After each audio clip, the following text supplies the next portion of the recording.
আল্লাহ রাব্বুল আলামিন বলেন, ওয়ালাকাদ যারা'না লিজাহান্নামা কাসীরাম মিনাল জিন্নি ওয়াল ইনসি লাহুম কুলুবুন লা ইয়াফকাহুনা বিহা ওয়া লাহুম আযানুন লা ইয়াসমাউনা বিহা ওয়া লাহুম আয়ুনুন লা ইবসিরুনা বিহা উলাইকা কাল আনআম বাল হুম আদাল উলাইকা হুমুল গাফিলুন। আল্লাহ পাক বলেন, মানব জাতি আর জিন জাতির মধ্যে অধিকাংশ মানুষ আর জিন জাতি তারা যাবে জাহান্নামের মধ্যে। অধিকাংশ মানুষ, অধিকাংশ জিন জাতি তারা যাবে কোথায়? জাহান্নামের মধ্যে। কথা কিন্তু আমি এইভাবেই বলবো, কষ্ট হবে শুনতে, বোঝার জন্য। এখান থেকে আমাদের বুঝতে হবে, আমল করতে হবে, ফিরে আসতে হবে। সুর দিয়ে বললাম, টাইনে টুনে কিচ্ছা কাহিনী বললাম, অনেক কিছুই বলার পরে দেখা গেল যে আমিও কাঁদলাম, আপনারাও কাঁদলেন, কিন্তু এখান থেকে যদি কিছু আমলের পরিবর্তন না আসে, আমাদের শিক্ষা যদি না আসে, তাহলে এটা বলে কোনো লাভ হলো? আল্লাহ পাক বলছেন যে মানব জাতি আর জিন জাতির মধ্য থেকে অধিকাংশ মানুষ আর জিন যাবে জাহান্নামের মধ্যে। যাদের মধ্যে আল্লাহ রাব্বুল আলামিন হৃদয় দিয়েছেন, অন্তর দিয়েছেন, এই হৃদয় অন্তর দেওয়ার পরে যারা অন্তর দিয়ে ভালো কিছু চিন্তা ভাবনা করে না। দেখেন, আমাদের তো চিন্তা ভাবনা শুধু খারাপই হয়, তাই হয় না? কেমন খারাপ হয়? কেউ যদি তার মেয়েকে নিয়ে যায়, বোনকে নিয়ে যাচ্ছে, স্ত্রীকে নিয়ে কোথাও যাচ্ছে, অনেকে আমরা দেখে বলি, দেখো এই অমুক হুজুর একটা মেয়ে মানুষ লিয়া মোটরসাইকেলের পিছনে বসায় নিয়ে চলে যাচ্ছে, এই হুজুর ভালোই মনে করছিলাম, কিন্তু পিছনে একটা মেয়ে মানুষ নিয়ে চলে যাচ্ছে। এরকম মন্তব্য করি না আমরা? আমাদের অন্তর দিয়ে সবসময় খারাপ চিন্তা উদিত হয়, খারাপ কিছু আমরা সবসময় ভাবি। দেখবেন কোন খারাপ জিনিস যদি আমাদের চোখের সামনে পড়ে, সাথে সাথে আমরা অন্তর দিয়ে গভীর ভাবে একটা চিন্তা ভাবনা করার জন্য পেরেশান হয়ে যায়।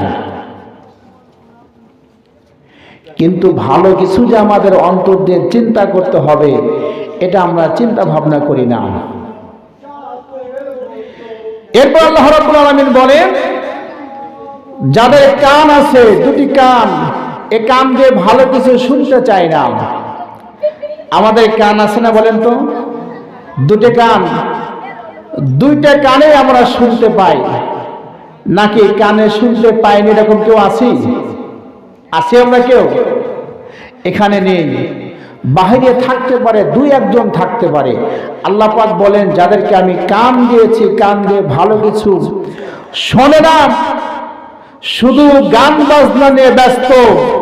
মানুষের গীবত শুনতে কানে ভালো লাগে, পরনিন্দা শুনতে ভালো লাগে, অশ্লীল কথাগুলো কান দিয়ে শুনতে আমার আপনার ভালো লাগে। আল্লাহ বলেন যে এইরকম কান যদি কারো হয়, যেই কান মানুষের অন্যায় শুনতে ভালো লাগে, কুকথা শুনতে ভালো লাগে, এইরকম কান আর এইরকম খারাপ অন্তর আর চক্ষু, যে চক্ষু দিয়ে ভালো কিছু আমরা দেখি না, খারাপ জিনিসের প্রতি আমাদের বেশি নজর যায়, এই তিনটা অঙ্গের যারা সঠিক ব্যবহার করবে না, এদের মধ্যে এই তিনটা অঙ্গের যারা সঠিক ব্যবহার করবে না, মানুষ হোক আর জিন জাতি হোক, এদের অধিকাংশ হলে আল্লাহর জাহান্নামের মধ্যে যাবে। জোরে বলুন নাউযুবিল্লাহ। এখন চিন্তা করে দেখেন, আমার আপনার দুটি কান ভালো আছে, দুটি চক্ষু ভালো আছে, আমার আপনার হৃদয়টাই ভালো আছে, আছে না ভালো? সব কিছুই ভালো আছে, কিন্তু আমি আপনি যদি এই কান, এই চক্ষু, এই হৃদয়কে ভালো জায়গাতে যদি ব্যবহার না করি, তাহলে এই চক্ষু, এই কান আর এই হৃদয়, এটা আমার আপনার জন্য ক্ষতির কারণ হয়ে দাঁড়াবে। আল্লাহ পাক বলেন উলাইকা কাল আনআম, যাদের চক্ষু আছে কিন্তু ভালো কিছু দেখলো না, কান আছে ভালো কিছু শুনলো না, হৃদয় আছে ভালো কিছু অনুধাবন করলো না, এরা হচ্ছে উলাইকা কাল আনআম, এরা হচ্ছে চতুষ্পদ জানোয়ার।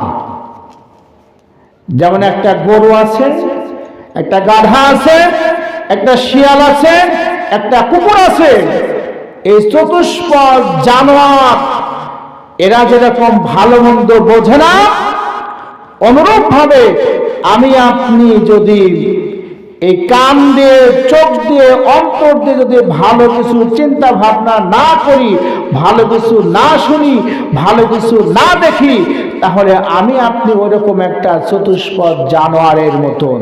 শুধু তাই নয়, বালহুম আদল, এর চাইতেও নিকৃষ্ট, জনে বলুন নাউযুবিল্লাহ।